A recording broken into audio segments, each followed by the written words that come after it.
Listen, if you follow what I'm going to share with you now, it will make you rich. I mean, in cash and assets and lands, and you know what I mean now. I'm trying to say in all the things that money can refer to. Listen, it's not. Hello, wonderful people of God. God bless you and thank you. Welcome back again on this platform. If today is the first time, my name is Pastor River. Please do me a favor right now. Kindly subscribe to this channel and your life will never be the same. I want to see your comments. I want to see your likes and also your participation in the program. Now, today's message is going to be a blessing to you. If only you can have time to listen to what Reverend Dr. Chris Oyekeleme is saying in this video, trust me, I promise you by the grace of God that is going to be a blessing to you as a believer, as a child of God. I wouldn't like to waste my time. Let's quickly go into the video, and as you listen and watch, please do well to practice it. Yes, practice it, and your life will never be the same. God bless you. Stay tuned. Take a lesson from the ants, you lazy fellow. Learn from their ways and be wise. For though they have no king to make them work, yet they labor hard all summer gathering food for winter. Of course, if you didn't get that one, I'll make it even simpler. Proverbs chapter 21, verse 20, the Living Bible. The wise man saves for the future, but the foolish man spends whatever he gets. He spends whatever he gets. The wise man saves for the future. The foolish man spends whatever he gets. Like tomorrow is not coming. Listen, the problem is not the size of a man's income. The problem is the size of his mind, the way he thinks. Tell somebody, it doesn't matter how much you receive. Listen, if you follow what I'm going to share with you now, it will make you rich. I mean, in cash and assets and lands, and you know what I mean now. I'm trying to say in all the things that money can refer to, everything. You see, maybe I should give you a little more story. How I started saving, okay? Because it just told you that the foolish man spends whatever he gets. It says, but the wise man saves for the future. We were still a young church, and we had to spend everything. Because, in fact, I also got money from, the friends and others who sent me money. All the money we could get in the church was not enough, so I needed more money. And thank God I never had to ask them, but they sent me money. And so we would use money for hiring chairs, money for hiring the place, money for, just name it. Follow up, I'll give them money to go and visit, write down the names of all the people who are going to visit during the week, okay? I'll go on visitation, and then my other folks who go out on visitation would divide all the people who are going to visit. So there's some of you here, I came to visit you. Yeah, so we'll do all that. And we were spending all the money because there was just not enough. One day, I called the Pastor Tom, who was not Reverend Tom now, Pastor Tom. And I called him and I said, he was the one who was keeping the records. So I said, how much did we receive this past month? He went, got his records, and he said to me, 8,000 naira. I said, so how much is left? He smiled, he said, it's finished. I said, 8,000 naira is finished. I didn't even know that we could have 8,000 naira. I said, impossible. 8,000? How? What did we do with 8,000? He was trying to write the things. I was not interested. No, he didn't get my point. My point wasn't give me the list of what we did. I was not trying to balance the equation. My point was, what in the world did I do with 8,000 naira? Dear God. I said, what about the previous month? 8,000 naira, about, somewhere around 8,000 naira also. So I found out that in the last 3 months, we had up to 8,000 naira each month. I said, I spent 8,000 naira. God Almighty, on what? This is impossible. How could I have done that? Spend everything? How could I? Then I said, now, let me tell you what. From this month, you will save 5,000 naira. Hear what I'm telling you. We will use only 3.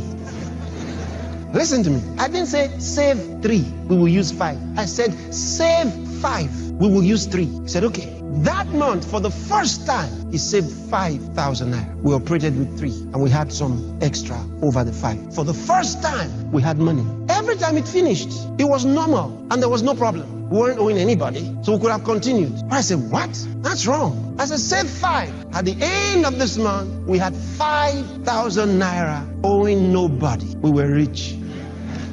That was the beginning. And from then on, I knew how to save. And I would save and always save. Because God said to save. He said, if you are wise, you will save. If you are a fool, you will spend everything. Are you following what I'm telling you? Imagine that you wanted a facility from a bank. They'll ask you, how much do you have? Then you say, I don't have anything. I just want you to give me everything. They say, get out of here.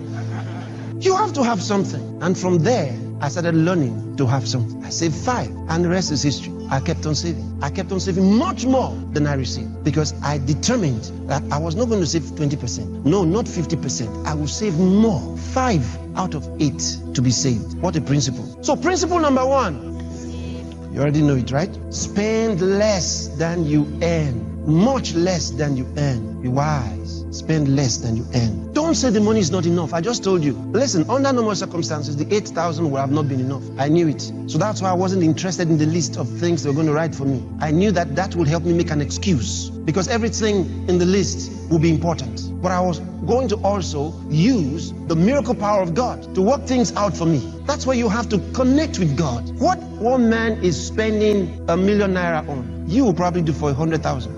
And they'll be surprised. Once you are determined, then God says, all right, I'm with you on it. Go ahead. Then you find his seal is on it. But if you say you're going to depend on money, then you will always need enough money to do everything you want to do. But depend on him. What they are needing 10 million to do, you will do with 1 million. That is part of the blessing. You find things you don't have to pay for. So don't depend on money. Depend on God. But you must follow his principle. He told you to save. He knows why. So that when he requests for it, you can give him. And when he tells you to use it, you can use it. It might be the deposit that you need. Imagine that you needed something that is worth 100 million. And the man is ready to give it for 50,000. 50. The thing is 100 million. He's ready to give it for 50,000. And he says, if you have 50,000, I give it to you. You say, hey, I don't have. Hey, I don't have. Hey. Why? Because you spent everything. Then you realize when God told you to save, he knew why. We have done things with money that will surprise you. How much? And the values are so high. But you add the miracle power of God to it. Then they ask you, how much is it? You say 5 letters. F-A-I-T-H. If I catch you sleeping, you will be sorry. Don't even let me suspect you.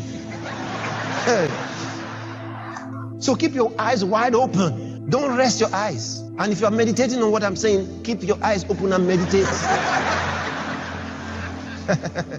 Hallelujah.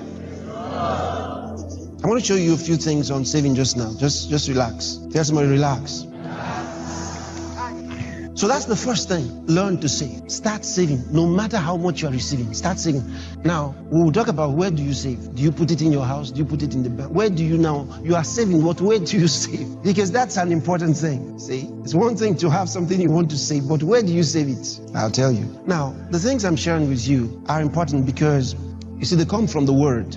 And that's what gives credence to them. Let me give you an example. Genesis chapter 41. Let's read from verse 25.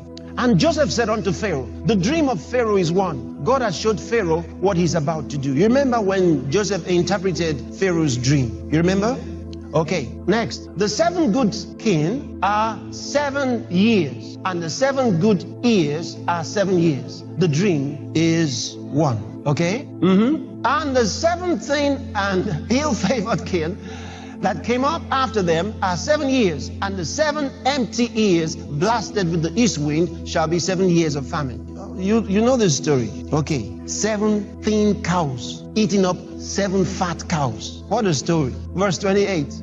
This is the thing which I have spoken unto Pharaoh. What God is about to do, he showeth unto Pharaoh. Next, behold, there come 7 years of great plenty throughout all the land of Egypt. 7 years of plenty will come. And there shall arise after them 7 years of famine, and all the plenty shall be forgotten in the land of Egypt, and the famine shall consume the land. He says, you're going to have, says God is showing you in the dream what's going to happen, Pharaoh. Joseph is telling him the meaning of his dream. He says, you will have 7 years of prosperity. After that, 7 years of famine will come. And the famine will be so severe that the 7 years of prosperity will be forgotten. It will consume the land. Next verse. And the plenty shall not be known in the land by reason of that famine following, for it shall be very grievous, very severe. 32. And for that, the dream was doubled unto Pharaoh twice. It is because the thing is established by God, and God will shortly bring it to pass. Now therefore, let Pharaoh look out a man discreet and wise, and set him over the land of Egypt. Now he's given him the revelation, and now he starts telling him how to solve the problem. Let Pharaoh do this, and let him appoint officers over the land, and take up the 5th part of the land of Egypt in the 7 plenteous years. He says what? Save what? 20% in the 7 plenteous years. Next verse. And let them gather all the food of those good years that come, and lay up corn under the hand of Pharaoh, and let them keep food in the cities. Next. And that food shall be for store to the land against the 7 years of famine, which shall be in the land of Egypt, that the land perish not through the famine. Next verse. And the thing was good in the eyes of Pharaoh and in the eyes of all his servants. The advice given by Joseph, that they should save 20% in the next 7 years, ahead of 7 years of famine that will come. And Pharaoh said unto his servants, can we find such a one as this is, a man in whom the Spirit of God is? And Pharaoh said unto Joseph, for as much as God hath showed thee all this, there is none so discreet and wise as thou art. Thou shalt be over my house, and according unto thy word shall all my people be ruled. Only in the throne will I be greater than thou. So when you hear us say he became the prime minister, that's what we tell you. Because Pharaoh remained king and president, but he made Joseph the prime minister of Egypt. Thou shalt be over my house, and according unto thy word shall all my people be ruled. Only in the throne will I be greater than thou. Next. And Pharaoh said unto Joseph, see, I have set thee over all the land of Egypt. And Pharaoh took off his ring from his hand, and put it upon Joseph's hand, and arrayed him in vestures of fine linen, and put a gold chain about his neck. And he made him to ride in the 2nd chariot which he had. And they cried before him, bow the knee. And he made him ruler over all the land of Egypt. Next verse. And Pharaoh said unto Joseph, I am Pharaoh, and without thee shall no man lift up his hand or foot in all the land of Egypt. This was the guy that was sold into slavery. Do you know where he was before he came to this point? He was in prison. They brought him out of prison to answer the Pharaoh. It doesn't matter who is persecuting you. Don't worry. Care not for it. The hand of God is on your life. Nothing can be done against you successfully. Hallelujah. All right, go to verse 46. And Pharaoh, verse 46. And Joseph was 30 years old. Okay, now you understand. How old was he? 30 years. Joseph was 30 years old when he stood before Pharaoh, king of Egypt. So he was 30 years old when he became prime minister of Egypt. And Joseph went out from the presence of Pharaoh and went throughout all the land of Egypt. And guess what? As he came through, bow the knee, Joseph passed by. From prison. And in the 7 plenteous years, the earth brought forth by handfuls. Next. And he gathered up all the food of the 7 years, which were in the land of Egypt, and laid up the food in the cities, the food of the field, which was round about every city, laid he up in the same. Okay? And Joseph gathered corn as the sand of the sea, very much until he left numbering, for it was without number. Why was God blessing? Because Joseph was there. Now, before Joseph went to prison, let me show you something so you understand this Joseph. What chapter is this? 41. Go to chapter 39. Let's read from verse 1. Before this thing happened, why he was a servant before he went to prison, why he was a servant in the house of Potiphar, because he was the seed of Abraham. And Joseph was brought down to Egypt, and Potiphar, an officer of Pharaoh, captain of the guard, an Egyptian, bought him of the hands of the Ishmaelites, which had brought him down thither. He was bought as a slave by Potiphar and brought into the house of Potiphar in Egypt. Verse 2. And the Lord was with Joseph. Brothers and sisters, that's all you need. And the Lord was with Joseph in the house of Potiphar as a slave boy. The Lord was with Joseph. And he was what? Read it. I said it doesn't matter what your position is. You can be a prosperous man. You can be a prosperous woman. This boy came as a slave and is described as a prosperous man. He has just been bought and brought in as a slave into Egypt. He doesn't have anything. He's a slave boy. Remember the coat of many colors he was wearing the day that his brother sold him to the Israelites, they tore it. So he's coming with only what would have been put on him as a slave. All right, I believe you are blessed by this message. I'll be bringing part 2 of this same message. And hear me, if you are a Christian, please start practicing this, because these common sense people and these people out there think Christianity is making people poor. It's because of lack of knowledge. The Bible says, for the lack of knowledge, my people perish.